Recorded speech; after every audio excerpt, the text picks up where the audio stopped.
Hi guys, and welcome to the tutorial where we will explain how you can refund money on Venmo. So if you're interested, let's jump right in. If you ever need to issue a refund to a customer, the process is pretty straightforward. First, open the Venmo app and find the payment you want to refund. You can do this by going to your transaction history and tapping on that specific payment. On the payment details screen, you'll see a refund option. Tap it to start the refund process.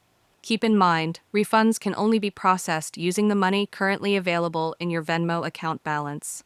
So before issuing a refund, make sure you have enough funds in your account. If you do, you'll be able to send back either the full amount or just part of it, depending on the situation.